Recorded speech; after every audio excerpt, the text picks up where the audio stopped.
नमस्कार विद्यार्थियों, banking awareness पढ़ रहे थे हम। और बैंकिंग अवेयरनेस में हमारा बहुत एक इम्पोर्टेंट टॉपिक है जिसके बारे में आज हम डिस्कशन करने वाले हैं। और बड़ा कंट्रोवर्शियल टॉपिक भी है, थोड़ा क्रिटिकल टॉपिक भी है कि कई बार हमें समझ में नहीं आता है कि भी ये क्या है। और जबकि जिक्र हमेशा आता है, हाँ, हर जगह जो है इसके बारे में बातचीत होती है, कई बार एग्जाम में भी आता है।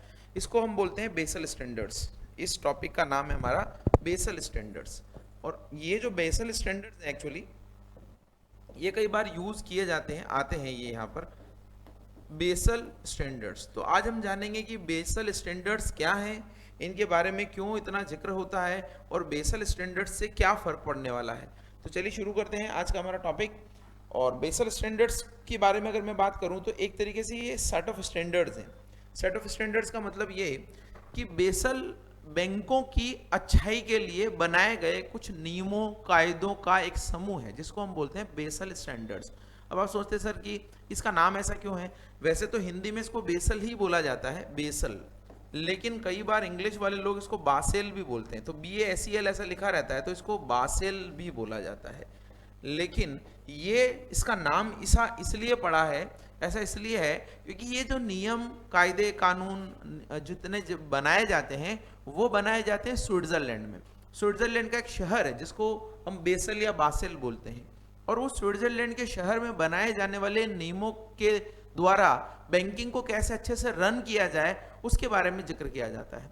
तो उस शहर में बनाए गए नियमों को हम बेसल स्टैंडर्ड्स बोल देते हैं। स्टैंडर्ड्स का मतलब आप समझते होंगे कि एक ऐसे स्टैंडर्ड नॉर्म, ऐसी गाइडलाइंस जो हर इंडस्ट्री के लिए, हर एक के लिए होती है, जिनको हम स्टैंडर्ड्स बोलते हैं। ये मानक है किसी के लिए। एक अच्छे टीचर के लिए क्या स्टैंडर्ड्स होते हैं, एक अच्छे स्टूडेंट के लिए क्या स्टैंडर्ड्स होते हैं, उसी तरीके से बैंकिंग के लिए जो स्टैंडर्ड्स तय किए गए हैं वो है बेसल स्टैंडर्ड्स। स्विट्जरलैंड में जो स्टैंडर्ड्स तय किए जाते हैं उसमें भारत के भी हमारे रिजर्व बैंक के प्रतिनिधि भाग लेते हैं। और वहां पर जो बनाए जाते हैं स्टैंडर्ड्स हैं वो हर बैंक के लिए मानना कंपलसरी नहीं होता है। यानी भारतीय रिजर्व बैंक उनको माने न माने, भारतीय रिजर्व बैंक दूसरे बैंकों से मनवाए न मनवाए, ये RBI के ऊपर है। लेकिन हम ये कह सकते हैं कि बेसल स्टैंडर्ड्स बैंकों की अच्छाई के लिए बनाए गए हैं। अब जब अच्छाई के लिए बनाए गए हैं तो हम अगर इम्प्लीमेंट करेंगे तो अच्छा ही होगा, क्योंकि कई सारे बैंकों के प्रतिनिधि वहां पर आते हैं और अपनी अपनी परेशानियां, प्रॉब्लम्स बताते हैं। उसका सॉल्यूशन उन्होंने कैसे किया या कैसे कर सकते हैं उसके बारे में डिस्कशन होता है और एक डेमोक्रेटिक तरीके से सारे लोग मिलते हैं। जब इतने सारे लोगों के द्वारा नए नए आइडियाज, सुझाव और परेशानियों को कैसे निदान किया जाए उनके बारे में बात की जाती है तो अच्छा सॉल्यूशन ही निकलेगा।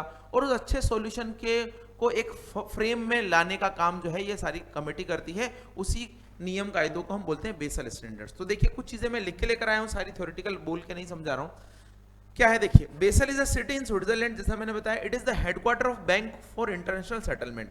ये जो BIS है ना, ये दुनिया के विभिन्न बैंकों के बीच में सेटलमेंट का काम करता है। सेटलमेंट मैंने आपको पेमेंट एंड सेटलमेंट सिस्टम में बताया था कि अगर state bank of India bank of America को कोई धन प्रेषित करता है या बैंक ऑफ अमेरिका भारत के स्टेट बैंक को कोई धन प्रेषित करता है तो इनके बीच में जो सेटलमेंट का काम है वो ये बैंक करता है, BIS, Bank for international settlements. इसका हेडक्वार्टर यहाँ बासेल स्विट्जरलैंड में है और उसी हेडक्वार्टर में ये नियम कायदे बनाए जाते हैं। तो मैंने बताया भी था Basel standards are set of recommendation. ये मैंने बताया आपको कि एक सेट ऑफ रिकमेंडेशन है कि कैसे अच्छा किया जा सके for regulating banking industry in the world. ठीक है, basal Committee on banking supervision. देखिए इसका नाम आपका basal Committee on banking supervision जो है ये कई बार जो है एग्जाम में नाम पूछा गया है कि BCBS क्या है। BCBS का मतलब है basal Committee on banking supervision. ये विभिन्न देशों के केंद्रीय बैंक के लोगों के द्वारा बनाई गई एक कमेटी है। ये बेसल स्टैंडर्ड्स इशू करती है। तो यहाँ पर लिखा हुआ भी देखिए, Basel Committee on banking Supervision issued Basel Accord. Basel Accord उनके द्वारा इशू किए गए हैं। It is secretariat is located at the BIS headquarter. इस कमेटी का जो सचिवालय है ना, इस कमेटी का सचिवालय वो स्थित है कहां पर, ये इसके हेडक्वार्टर में, BIS, Bank for International Settlement के हेडक्वार्टर में स्थित है। और इसीलिए यहां पर hence the name Basel norms, इसीलिए इसका नाम क्या पढ़े, बेसल नॉर्म्स पढ़े हैं। The Basel Committee has issued 3 sets of regulations as of 2018। यानी 2018 तक बेसल कमेटी ने 3 बारी जो है इस तरीके के स्टैंडर्ड्स, इस तरीके के अकॉर्ड इशू किए हैं। बेसल 1, बेसल 2 और बेसल 3। तो 3 तरीके के अभी तक अकॉर्ड इशू किए गए। तो एक एक करके थोड़ा थोड़ा देखते हैं।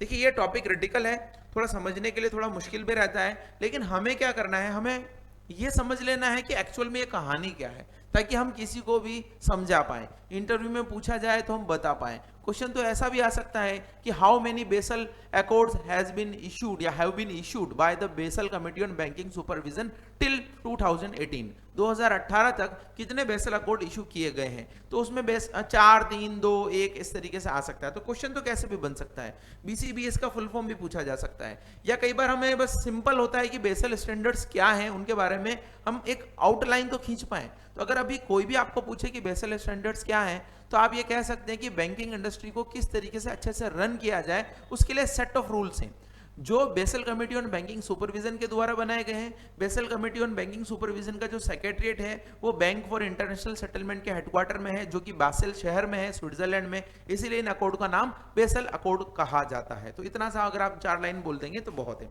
अब बेसल 1 के बारे में जानते हैं कि बेसल 1 क्या है। तो बेसल 1 क्या है, सबसे पहले आए हुए नियम है, ये 1988 में आ गए थे और it focused primarily on credit risk faced by the bank. अब देखिए ये क्रेडिट रिस्क आएगा, यहाँ पर मार्केट रिस्क आएगा, ऑपरेशनल रिस्क आएगा, इनके बारे में मैं आपको बताऊंगा। पहले आपके समझिएगा कि ये बेसल नॉर्म जो है 1988 में आए थे, इन्होंने क्रेडिट रिस्क पर फोकस किया था। अभी मैं बताता हूँ क्रेडिट रिस्क क्या है। एज पर बेसल 1 के according all banks are required to maintain a capital adequacy. ये कैपिटल एडिक्वेसी भी बताता हूँ मैं आपको ये क्या है, यहाँ पर क्रेडिट रिस्क भी बताता हूँ ये क्या है, ऑफ 8%। इंडिया एडॉप्टेड 1991, 1988 में आए थे, भारत ने सबसे पहले 1991 में इनको अडॉप्ट किया था।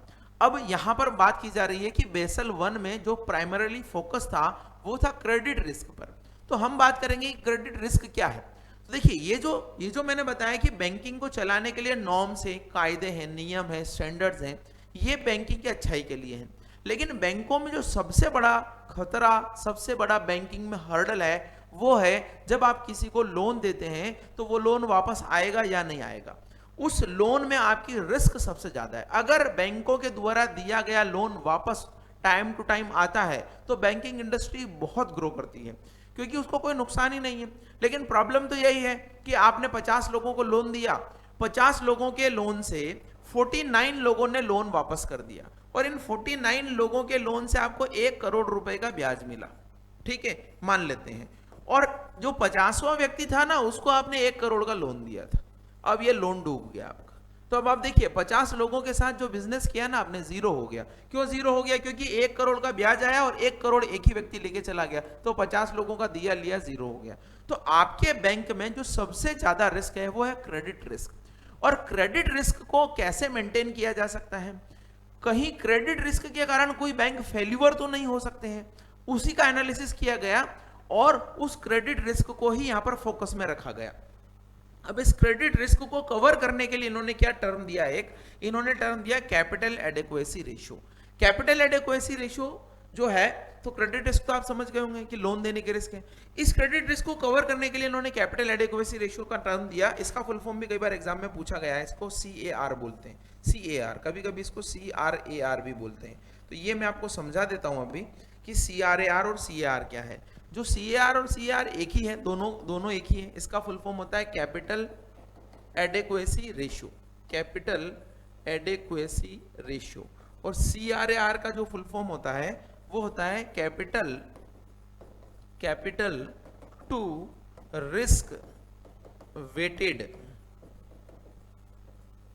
Capital to risk weighted asset ratio, ये इसका फुल फॉर्म होता है। अब ये क्या होता है, देखिए आप इस चीज को ऐसे समझिएगा, एक बैंक है, इस बैंक के पास में कोई पूंजी नहीं है, इस बैंक के पास में कोई पूंजी नहीं है, यानी इस बैंक के पास में जो पैसा आता है ना, एक्चुअली वो डिपॉजिटर का आता है। वो डिपॉजिटर यहाँ पर पैसा जमा करवाता है और ये बैंक क्या करता है, फिर इस धन को जो है बोरो कर देता है, यानी लेंड कर देता है, ठीक है। मान लीजिए डिपॉजिटर ने 100 रुपया जमा कराया, तो 100 रुपया जो है बैंक ने लेंड कर दिया। यही काम बैंक करता है। और ये डिपॉजिटर का जो पैसा है, ये मान लीजिए 8% इंटरेस्ट पर मिल रहा है, तो ये 12% पर इसको लेंड कर देता है, तो 4% बीच का मार्जिन है। यहां तक क्लियर है। लेकिन प्रॉब्लम ये है कि इधर से आया, इधर गया, और वापस जब इधर से आया तो किसको दे दिया? डिपॉजिटर को दे दिया। ये बैंक का काम रहता है। तो डिपॉजिटर से लेंडर को लेंड कर दिया, और लेंड करने से जो पैसा आया इंटरेस्ट सहित, वो वापस डिपॉजिटर को लौटा दिया। प्रॉब्लम क्या है? प्रॉब्लम ये है कि जो लैंड किया हुआ पैसा है ना, ये आपका डूब जाता है। अगर ये आपका डूब जाता है तो फिर आप डिपॉजिटर को क्या दोगे, क्योंकि डिपॉजिटर ने तो आपको पैसा दिया हुआ था, अब आपने उधर दे दिया, अब वो डूब गया तो इसको क्या दोगे। ये हर केस में नहीं होता है, लेकिन ऐसा बहुत सारे केसेस में होता है। तो बैंक में ये जो कैपिटल एडिक्वेसी रेशियो है ना, ये इसी को सस्टेन करने के लिए, इस रिस्क को सस्टेन करने के लिए, इस क्रेडिट रिस्क को सस्टेन करने के लिए। कैसे? मान लीजिए आपने 100 रुपया जो है उधार लिया था डिपॉजिटर से, और 100 की बजाय आपने जो पैसा उधार दिया ना मार्केट में, वो 100, चलिए मान लीजिए 100 रुपया ही उधार दिया आपने, जो है 100 में से 100 ही उधार दिया, लेकिन उसमें से 8-10 रुपया आपका डूब गया, 8-10% आपका जो है वो क्या हो गया, एनपीए हो गया और वो डूब गया। तो 90 रुपए तो आपके रिकवर हो गए, लेकिन 10% डूब गया। यही जनरली रेशियो रहता है, इसलिए बैंक का एनपीए 5, 10, 8% तक ही रहता है।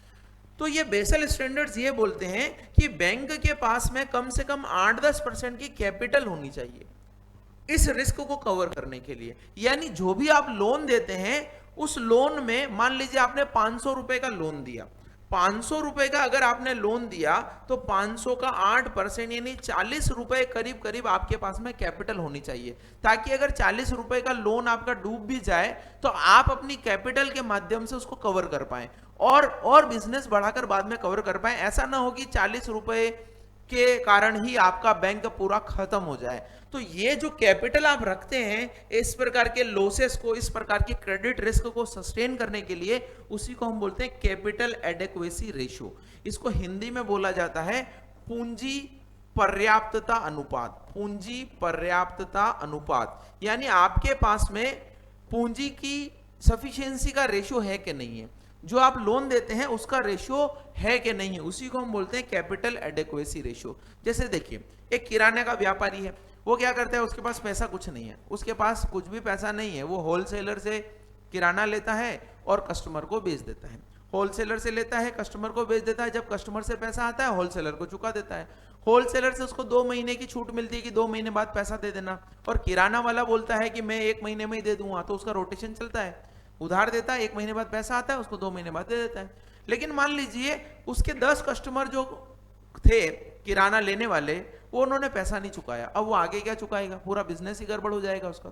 तो उस केस में अगर किराना व्यापारी की अपनी कुछ पूंजी है तो उस रिस्क को सस्टेन कर पाएगा, होल्ड कर पाएगा, और उस रिस्क को सस्टेन करने से आगे पैसा चुकाएगा तो आगे माल मिलता रहेगा, तो नए कस्टमर को देगा, नए कस्टमर को देगा तो वहां से पैसा आएगा। तब तक हो सकता है पुराने कस्टमर से भी रिकवरी हो जाए, या पुराने कस्टमर का कोई आपके पास में कोई असेट है उसको आप बेच दो कि भाई मेरे किराने का पैसा नहीं चुका रहे हो, आपकी मैं जो है ये पर्टिकुलर चीज ले लेता हूं।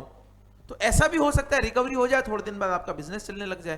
तो यही चीज जो है यहां पर है, इसी को हम कैपिटल एडेक्वेसी रेशियो बोलते हैं। और ये सीआरआर भी सेम चीज है, इसमें थोड़ा सा अलग कॉन्सेप्ट है, मैं आपको थोड़ा और आगे जो है वो बताऊंगा। है सेम चीज, इसमें रिस्क को वेटेज निकाला जाता है। तो आपको समझ में आया अभी कि मैंने क्या बताया, एक तो क्रेडिट रिस्क, इस क्रेडिट रिस्क को मैनेज करने के लिए इन्होंने सीआर कितना बताया था, 8%। सिर्फ ये क्रेडिट रिस्क का ही ध्यान रखा गया था। बेसल 2 में इसको अपग्रेड कर दिया गया। बेसल 2 में 3 तरह की रिस्क जो है यहां पर आ गई। तो देखिए क्या है बेसल 2 में, क्या है बेसल 2 की बात करते हैं। बेसल 2 नॉर्म्स में क्या किया गया, बेसल 2 नॉर्म्स में ये 2004 में इशू किया गया। यहां पर 3 पिलर्स थे। ये क्वेश्चन कई बार आ चुका है कि बेसल 2 नॉर्म्स में कितने पिलर थे, तो ध्यान रखिएगा 3 पिलर्स थे। 3 पिलर्स कौन कौन से थे ये मैं आपको बता देता हूं। सबसे पहला पिलर जो है वो यही है, मार्केट कैपिटल रिक्वायरमेंट, यानी कि वही जो हमने भी बात की थी प्रीवियस में कि कितनी कैपिटल की जरूरत है, तो ये एक पिलर बना दिया इन्होंने। It is the first pillar of Basel Accord. Under this regulatory capital is maintained which is calculated of the major component of the risk that a bank faces. यानी कि पहले क्रेडिट रिस्क थी, credit risk के आधार पर आपने एक CAR maintain किया 8% का। अब यहां पर इसको एक्सपांड कर दिया है, इन्होंने बोला कि मिनिमम कैपिटल रिक्वायरमेंट जो रखनी है वो एक पिलर है। और अब क्रेडिट रिस्क की बजाय आपके 3 तरह की रिस्क हो गई है, 1 रिस्क, 2 रिस्क और 3 रिस्क। इनके बारे में जिक्र किया गया है कि क्रेडिट रिस्क, ऑपरेशनल रिस्क और मार्केट रिस्क, ये 3 तरह की रिस्क। पहले आप सिर्फ क्रेडिट रिस्क के अकॉर्डिंग ही अपना कैपिटल का अनुपात लगा रहे थे, अब क्रेडिट रिस्क के अलावा इस रिस्क को भी देखिए, इस रिस्क को भी देखिए, और तीनों रिस्क, तीनों जोखिमों के अकॉर्डिंग आपकी कैपिटल आपको एक सर्टेन अनुपात में रखनी है। तो ये पहला पिलर है। और ये क्या बोला है, bank should continue to maintain a minimum capital adequacy requirement of 8% of risk weighted asset. यानी यहां पर भी सीएआर जो है वो आपको 8% ही है। लेकिन पहले जो ये CAR निर्धारित किया जाता था, ये केवल क्रेडिट रिस्क को देखकर निर्धारित किया जाता था। अब इन्होंने क्या किया कि आपको बोला कि ऑपरेशनल रिस्क को भी ध्यान रखिए, मार्केट रिस्क को भी ध्यान रखिए। अब ये ऑपरेशनल रिस्क और मार्केट रिस्क क्या होती है? जब आपकी रिस्क बढ़ेगी तो परसेंटेज तो 8 ही रहेगा, लेकिन आपका CAR बढ़ जाएगा। जैसा कि मैं कहता हूं कि पहले मैं सिर्फ लोन की रिस्क के अकॉर्डिंग मेरे पास पैसा कितना होना चाहिए मैं देखता था, अब मैं इस रिस्क को भी इन्वॉल्व कर रहा हूं, इस रिस्क को भी इन्वॉल्व कर रहा हूं, तो सभी रिस्क का 8% मुझे पैसा अगर रखना है तो मेरा पैसा जो है, मेरी पूंजी जो है मेरे पास जो जमा रखनी है मुझे, वो बढ़ जाएगी। हालांकि परसेंटेज 8 ही रहेगा, लेकिन मान लीजिए पहले केवल क्रेडिट का 8% था, अब क्रेडिट का, ऑपरेशनल का, मार्केट का, इन सब का 8% रखना है आपको। तो ये जब आए तो 8% तो है, लेकिन वो बढ़ गया। तो एक पिलर तो है ये मिनिमम कैपिटल रिक्वायरमेंट, और दूसरा पिलर क्या है? ये देखिए, ये अभी मैं आपको बता दूंगा। दूसरे पिलर की बात कर लेते हैं पहले। ये है सुपरवाइजरी रिव्यू प्रोसेस। ये क्या है? Supervisory review process. और तीसरा पिलर क्या है? Market discipline. ये 3 पिलर है। वापस से बता देता हूं। एक मैंने बताया minimum capital requirement, minimum capital कितनी होनी चाहिए, उसी में हम डिसाइड करते हैं कि कैपिटल एडेक्वेसी रेशियो क्या होगा। और वो कैपिटल एडेक्वेसी रेशियो 3 तरह की रिस्क पर बेस्ड होगा। सबसे पहला पिलर है मिनिमम कैपिटल रिक्वायरमेंट। ये मिनिमम कैपिटल रिक्वायरमेंट जो है वो होगा कैपिटल एडेक्वेसी रेशियो के बेस पर। और ये कैपिटल एडेक्वेसी रेशियो कितनी रिस्क पर बेस्ड होगा? ऑपरेशनल रिस्क, मार्केट रिस्क और कैपिटल रिस्क। दूसरा पिलर है सुपरवाइजरी रिव्यू प्रोसेस। तो सुपरवाइजरी रिव्यू प्रोसेस ये सेकंड पिलर है बेसल अकॉर्ड का। ये जो है it provides framework for national regulatory bodies, यानी कि जो हमारी राष्ट्रीय नियामक संस्थाएं, जैसे कौन है? RBI, reserve bank of India है।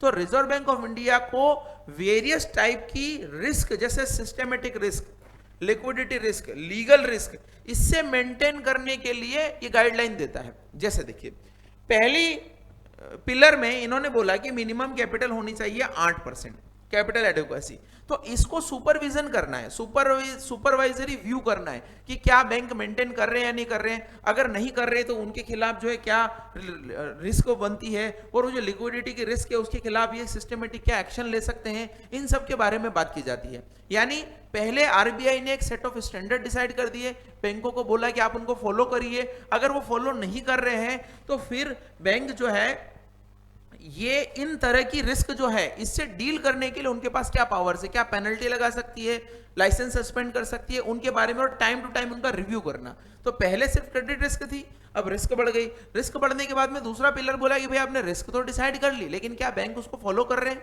कर रहे हैं तो अच्छा है, नहीं कर रहे तो आप क्या कार्रवाई कर सकते हैं, उसके बारे में सुपरवाइजरी रिव्यू प्रोसेस बोलता है। फिर बोला मार्केट डिसिप्लिन। मार्केट डिसिप्लिन का मतलब होता है कि मार्केट में भी एक सही एनवायरनमेंट बिजनेस का होना चाहिए। ऐसा नहीं कि हम गलत प्रतिस्पर्धा करके एक दूसरे को नुकसान पहुंचाते रहें। तो उसके लिए भी कुछ स्टैंडर्ड्स बनाए गए कि मार्केट डिसिप्लिन कैसे मेंटेन किया जाता है। जैसे क्या? वेरियस डिस्क्लोजर रिक्वायरमेंट, यानी कि आप कितना धंधा कर रहे हैं, कितना बिजनेस कर रहे हैं, उसको डिस्क्लोज तो करिए। आपकी बैलेंस शीट तो बताइए, आपके प्रॉफिट एंड लॉस तो बताइए, आपके पास कितना रिजर्व है, कितनी कैपिटल है, कितनी एसेट है, कितने डेटर्स हैं, वो तो डिस्क्लोज करिए उनको। For the banks such as risk exposure कितना है, रिस्क असेसमेंट क्या है आपका, कैपिटल एडिक्वेसी कितनी है, उसको डिस्क्लोज करना है। इससे क्या होगा? मार्केट डिसिप्लिन बना रहेगा। तो आप फेयर प्रैक्टिसेस यूज करिए, फेयर प्रैक्टिसेस यूज करिए। सेंट्रल बॉडी यानी RBI को पावर है कि वो कैसे डील करें इस तरह की रिस्क से। और यहां पर बैंकों के लिए बोला है कि आप CR मेंटेन करिए। 3 पिलर जो है बेसल 2 में बनाए गए हैं। भारत ने बेसल 2 इंप्लीमेंट किया था 2009 में, क्योंकि आपको पता होगा कि 2008 की मंदी आई थी, और उस 2008 की मंदी के बाद में भारत ने बेसल 2 इंप्लीमेंट किया 2009 से। क्लियर है? तो बेसल 1 क्लियर हुआ, बेसल 2 क्लियर हुआ। अब आपको थोड़ा बहुत अगर डाउट है कैपिटल एडेक्वेसी रेशियो में, तो देखिए यहां पर मैंने लिखा है कैपिटल एडेक्वेसी रेशियो और capital to risk weighted asset ratio, ये होता है टियर 1 टियर 2 कैपिटल अपॉन ये इनटू 100, इसको बोलते हैं हम। ये परसेंटेज निकल जाएगा आपका। तो आप देखिए इसमें मैं क्या बोल रहा हूं, ये जो टायर 1 कैपिटल है, टायर 2 कैपिटल है, ये कैपिटल का भाग है कि आपके पास कितनी पूंजी है, किस पर? रिस्क वेटेड एसेट पर। तो दोनों बताता हूं। टायर 1 कैपिटल किसको बोलते हैं कि बैंकों के पास में कितनी इक्विटी कैपिटल है। मान लीजिए बैंकों के पास में 40% मार्केट में उन्होंने कैपिटल जारी कर रखी है, तो शेयर की वैल्यू क्या है, उसकी कैपिटल क्या है। उनके पास में कुछ रिजर्व बनाए हुए हैं उन्होंने, जो डिस्क्लोज्ड रिजर्व है। डिस्क्लोज्ड रिजर्व का मतलब है कि जो पैसा उन्होंने अपने प्रॉफिट से रिजर्व किया हुआ है, ये डिस्क्लोज करके कि ये पैसा हम इसके लिए स्थायी रूप से रखते हैं। आपको पता होगा कॉमर्स वाले स्टूडेंट को कि रिजर्व्स एंड प्रोविजन का अलग से फंड होता था, और हम उस रिजर्व को एक पर्टिकुलर नाम से रखते थे कि भविष्य में अगर ऐसी कोई दिक्कत आएगी तो हम उसके लिए पहले से रिजर्व बना के रखते हैं। जैसे एक बाप अपनी बेटी की शादी के लिए जनरली और कभी कभी बेटों की शादी के लिए कुछ रिजर्व रखता है अलग से, या कभी कभी कुछ लोग जो है बुढ़ापे के लिए रिजर्व रखते हैं, वैसे ही बैंक जो डिस्क्लोज रिजर्व रखते हैं, जो इक्विटी कैपिटल रखते हैं, उसको हम टायर 1 कैपिटल बोलते हैं। और टायर 2 कैपिटल में अनडिस्क्लोज रिजर्व, जिनके बारे में हमने बताया नहीं है, रिजर्व बना दिए कि भविष्य में किसी भी आने वाली दुविधा के लिए रिजर्व बनाए गए हैं। और कुछ जनरल लॉस के लिए जो रिजर्व बनाते हैं वो टायर 2 कैपिटल होती है। तो ये जो पैसा आपने अपने पास में इक्विटी के रूप में, इसके रूप में रखा हुआ है, इसको आप ऊपर रखिए और नीचे रखिए आप रिस्क वेटेड एसेट और इसको 100 से गुणा कर दीजिए, तो आपकी CRAR या CAR आ जाएगी। अब ये बोल रहे हो, आप ये समझ रहे होंगे कि रिस्क वेटेड एसेट क्या है। रिस्क वेटेड एसेट का मतलब है कि देखिए बैंकों के पास एसेट कौन सी होती है, बैंकों के पास पूंजी या संपत्ति कौन सी होती है। आप सोचिए, बैंकों के पास संपत्ति होती है, मान लीजिए उनके पास कैश है, मान लीजिए उन्होंने कुछ इन्वेस्टमेंट कर रखा है, मान लीजिए उन्होंने लोन दे रखा है। ध्यान रखिएगा, लोन भी उनके पास जो है संपत्ति है, क्योंकि जब वो लोन देते हैं तो सामने वाला कस्टमर जो है उसके लिए तो लायबिलिटी है, क्योंकि उसको तो लोन चुकाना है, लेकिन बैंकों को तो उस लोन का हिस्सा वापस मिलना है ना, तो बैंकों के लिए संपत्ति है। तो बैंकों के पास इस तरीके की वेरियस तरह की संपत्ति है। या फिर हम बोले कि रिजर्व विथ आरबीआई,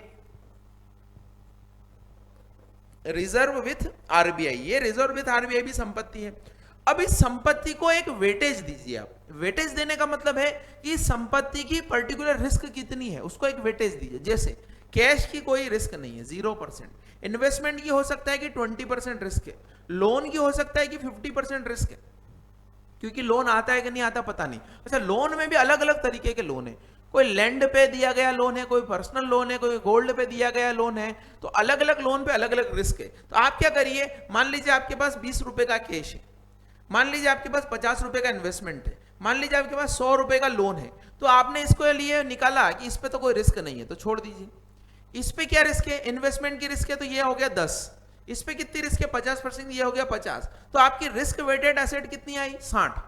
इस तरीके से अलग अलग कैलकुलेशन करते हैं बैंक कि हमारे पास जो असेट है उसका रिस्क का वेटेज कितना है, 10%, 20%, तो ये 20% लगाकर 100% तक अलग अलग वेटेज होता है। जब आप इस तरीके का सारा वेटेज निकाल लेते हैं तो उसको रखते हैं यहां पर, तो आपको पता लगता है कि मेरी जितनी भी एसेट है उसका कितना वेटेज है, उस वेटेज के अनुपात में, उस रिस्क वेटेज के अनुपात में मेरे पास कितनी पूंजी है, तो इसको अपॉन में रख के मल्टीप्लाई बाय 100 करेंगे, तो ये रेशियो आपका बेसल 2 के अकॉर्डिंग कितना आना चाहिए, 8% आना चाहिए।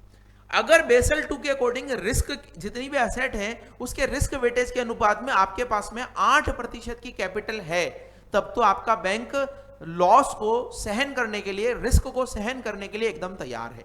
और अगर आपके पास में 8% से कम कैपिटल है तो फिर आपका बैंक लॉस को सहन करने के लिए तैयार नहीं है, आपको अपनी पूंजी बढ़ानी पड़ेगी, अपने पास में जो पैसे का रिजर्व है वो बढ़ाना पड़ेगा, ताकि भविष्य में कोई भी जोखिम हो तो आप उसको उठा पाएं। तो क्लियर हो गया होगा आपको। अभी तक एग्जाम में सिर्फ इनका फुल फॉर्म आया हुआ है, तो फुल फॉर्म तो आपको याद हो ही गया होगा।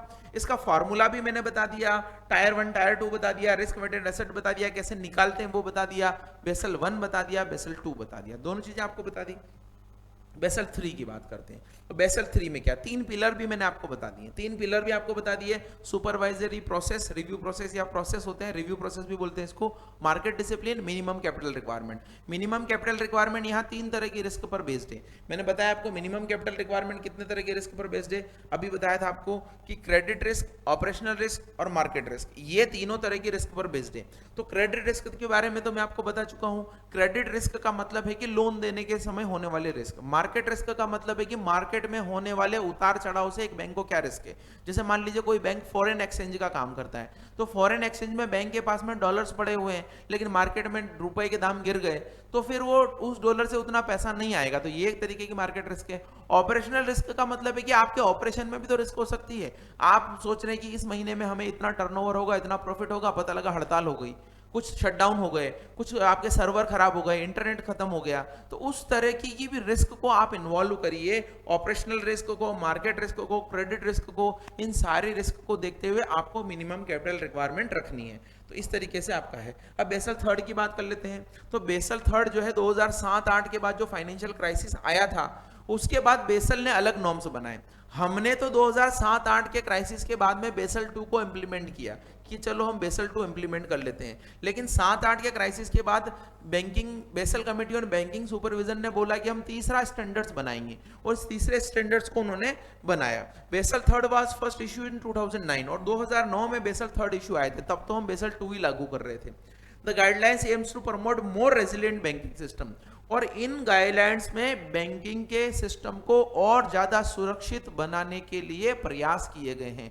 जैसे एक बात अगर मैं करूं तो कैपिटल एडेक्वेसी रेशियो की मात्रा बढ़ा दी गई है, कैपिटल कंजर्वेशन बफर भी कर दिया गया, तो 2-3 चीजें इसमें नई की गई हैं। और इसको इंडिया ने बोला था कि 2019 या 20 मार्च तक हम इसको लागू कर देंगे, लेकिन आपको पता है कि कोरोना का इफेक्ट है, और कोरोना इफेक्ट के कारण ये भी डिले हो गए, तो हमने तो अभी तक भी बेसल थर्ड को लागू नहीं किया है। पहले मार्च 2019 थी, फिर उसको बढ़ाया था, 2020 किया था, अब 20 तक भी हम इसको लागू नहीं कर पाए हैं।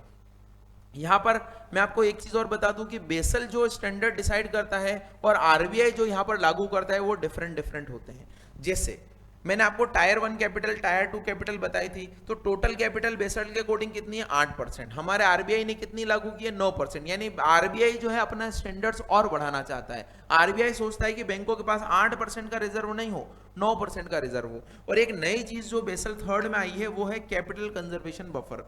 कैपिटल कंजर्वेशन बफर का मतलब है कि आप जो है इस कैपिटल कंजर्वेशन बफर इसको बोलते हैं। इसका क्या मतलब है? इसका मतलब है कि 2.5% का आपको बफर निकालना है, बफर रखना है। यानी 9% तक तो आपका कैपिटल एडेक्वेसी रेशियो होना ही चाहिए। इस 9% के ऊपर भी एक आप बफर रखिए। बफर रखने का मतलब है कि जरूरत पड़े तो पहले उस बफर में से खर्चा किया जाए। आप ऐसे समझिए कि मान लीजिए राजस्थान के किसी गांव में गर्मियों के लिए पानी के लिए एक टांका बनाया गया, और बोला गया कि इस टांके को अगर इतना भर देंगे ना, इतना भर देंगे तो हमारे लिए पूरे साल भर की रिक्वायरमेंट पूरी हो जाएगी।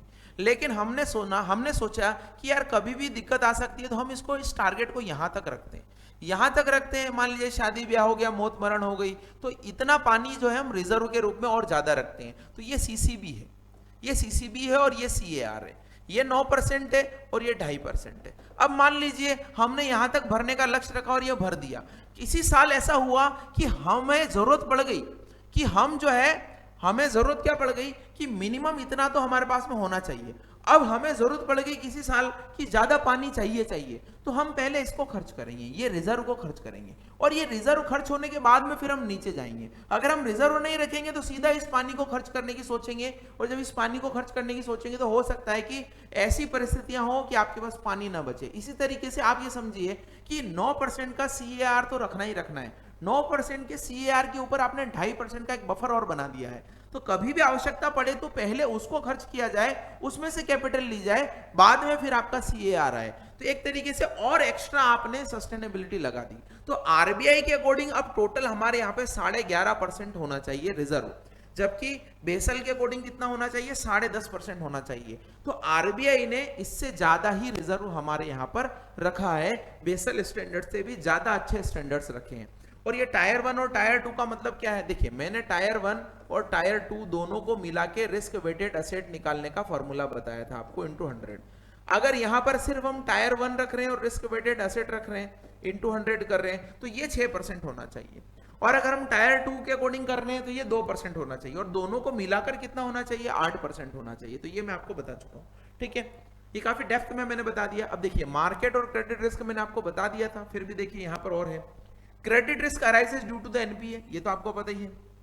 Market risk is defined as the risk of losses on balance sheet, off balance sheet positions arising from movements in market prices. Market prices में जो मूवमेंट होते हैं उसके अकॉर्डिंग आपकी बैलेंस शीट के अंदर जो भी लॉसेस हो सकते हैं उसके अकॉर्डिंग जो है उसको हम मार्केट रिस्क बोलते हैं। यानी कि मार्केट प्राइसेस में कोई भी मूवमेंट आने के कारण आपके बैलेंस शीट के जो एक्सपोजर है लॉसेस को, उसको हम बोलते हैं मार्केट रिस्क। और the risk pertaining to the interest rate in foreign exchange, देखिए इंटरेस्ट रेट के अकॉर्डिंग भी आपको मार्केट में उतार चढ़ाव के कारण रिस्क हो सकती है, फॉरेन एक्सचेंज के कारण भी आपको उतार चढ़ाव के कारण रिस्क का सामना करना पड़ सकता है। जैसे मान लीजिए आपने जो है किसी कस्टमर को बहुत ज्यादा दर पर लोन दिया और बैंक आरबीआई ने जो है लोन सस्ता कर दिया। अब लोन सस्ता कर दिया तो वहां से तो लोन सस्ता है, लेकिन कस्टमर को आपने महंगा लोन दिया हुआ है, तो अब उसको भी सस्ता करना पड़ेगा। और हो सकता है उसको जो दिया था लोन आपने, वो किसी दूसरे कस्टमर से आपने ज्यादा पर लिया था, तो वो भी तो एक तरीके की इंटरेस्ट रेट गिरने के कारण आपको उतना मार्जिन नहीं मिलेगा।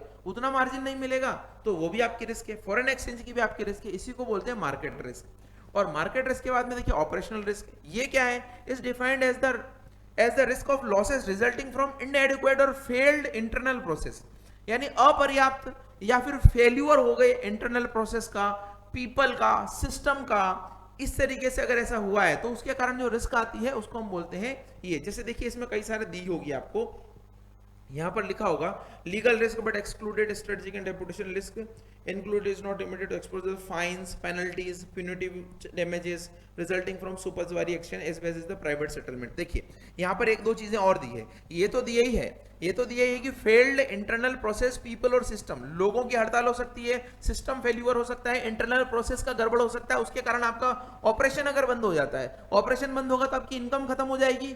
जैसे कोरोना में कोचिंग इंस्टीट्यूट बंद हो गए, अब एक तरीके की रिस्क ही थी, हमने भी कभी नहीं सोचा था इस तरीके की रिस्क होगी, लेकिन जब ऑपरेशन बंद हो गए तो हमें रिस्क हुई। इसी तरीके से बैंकों की भी रिस्क हो सकती है, एक रिस्क ये हुई। दूसरा इन्होंने इसमें ऑपरेशनल रिस्क में एक और बोला है कि ये जो है ना, कई बार ऐसा होता है कि reserve bank of India fine लगा देता है, पेनल्टी लगा देता है, प्यूनिटिव एक्शंस लगा देता है, उसके कारण भी सुपरवाइजरी एक्शन, मैंने बताया था ना कि अगर आप कुछ सीएआर मेंटेन नहीं कर रहे हैं, कुछ दिक्कत हो रही है, उसके कारण भी आपको जो है कुछ पेनल्टी वगैरह देना पड़ सकती है, वो भी एक तरीके की ऑपरेशनल रिस्क है। तो इस ऑपरेशनल रिस्क, मार्केट रिस्क और क्रेडिट रिस्क, तीनों को, मार्केट रिस्क, ऑपरेशनल रिस्क और क्रेडिट रिस्क, तीनों के अकॉर्डिंग आपको मिनिमम कैपिटल रिक्वायरमेंट रखनी है। और वो मिनिमम कैपिटल रिक्वायरमेंट को ही हम क्या बोलते हैं? CAR, जो कि उसके अकॉर्डिंग कितना है? 8%, और भारत में कितना है? 9%। ये कैपिटल एडिक्वेसी रेशियो हमें रखना है। तो इन तीनों रिस्क के अकॉर्डिंग पहला पिलर आपका मिनिमम कैपिटल रिक्वायरमेंट है, और पहला पिलर जो मिनिमम कैपिटल रिक्वायरमेंट है उसके अकॉर्डिंग आपको CAR रखना है 8 to 9%। तो अब आपको समझ में आया होगा सारी चीजें। मैं आपको और थोड़ा अच्छे से बता देता हूं इसको वापस मैंने क्या क्या पढ़ाया है, क्योंकि बेसल थोड़ा ऐसा ही है। बेसल के बारे में मैंने सबसे पहले बताया कि बेसल जो है स्विट्जरलैंड में एक शहर है, जहां पर basal Committee on banking supervision बैठती है, कुछ नियम्स बनाती है, नॉर्म्स बनाती है, उसी को हम बेसल स्टैंडर्ड बोलते हैं। और बेसल स्टैंडर्ड जो है वो बेसल स्टैंडर्ड्स अभी तक 3 आए हैं। इस बेसल स्टैंडर्ड में तो केवल क्रेडिट रिस्क पर ध्यान दिया गया था, और क्रेडिट रिस्क पर ध्यान देने के लिए इसमें बोला गया था कि CAR 8% होना चाहिए। यहाँ पर 3 पिलर बनाए गए, और उस 3 पिलर में मैंने बताया एक तो है मिनिमम कैपिटल रिक्वायरमेंट, एक सुपरवाइजरी रिव्यू, और तीसरा है मार्केट डिसिप्लिन। इस मिनिमम कैपिटल रिक्वायरमेंट में भी बोला कि CAR 8% होना चाहिए, लेकिन इस 8% को 3 रिस्क के अकॉर्डिंग बोला, मार्केट रिस्क, क्रेडिट रिस्क और ऑपरेशनल रिस्क, इन तीनों के अकॉर्डिंग आपका CAR 8% होना चाहिए। और बेसल 3 में तो इसमें और ज्यादा एक्सट्रीम एक्शन लिए गए, और बताया गया कि आपको एक कैपिटल कंजर्वेशन बफर भी बनाना है। इन तीनों को भारत ने अलग अलग टाइम पे लागू किया, और भारत ने जो CAR लागू किया रिजर्व बैंक ऑफ इंडिया के द्वारा, वो 8 की बजाय कितना किया गया? 9 किया गया, और उसमें 2.5% का CCB अगर आप जोड़ दें तो टोटल 11.5% का ये होता है जो भारत ने मिनिमम लागू कर रखा है। तो ये बेसल का एक तरीके से शॉर्ट मैंने आपको बता दिया है। और basal Committee on banking supervision आप जरूर याद रखिएगा, क्योंकि इसका फुल फॉर्म जो है कई बार एग्जाम में पूछा जाता है। तो ये हमारा बेसल स्टैंडर्ड्स हुआ, और इस बेसल स्टैंडर्ड के बाद में अब जो हम पढ़ेंगे एक क्लास और मुझे लगता है होगी, उसमें हम इंडिया में कौन कौन से रेगुलेटरी बॉडीज हैं, जैसे RBI के बाद में सेबी है, अलग अलग रेगुलेटरी बॉडीज हैं, उनके बारे में हम पढ़ेंगे। और उन रेगुलेटरी बॉडीज के बारे में बाद में हम कुछ एब्रीविएशंस के बारे में भी जानेंगे, अलग अलग एब्रीविएशन आपके एग्जाम में आते रहते हैं। तो एक बार आपका बैंकिंग खत्म होगा, और फिर इसके बाद में इसमें जो एडिशन है, एड ऑन है, कुछ नए नए टॉपिक्स एग्जाम से रिलेटेड टॉपिक आते रहते हैं, वो मैं एड ऑन करता रहूंगा आपके लिए। तो मिलते हैं अगले वीडियो में। Thank you so much.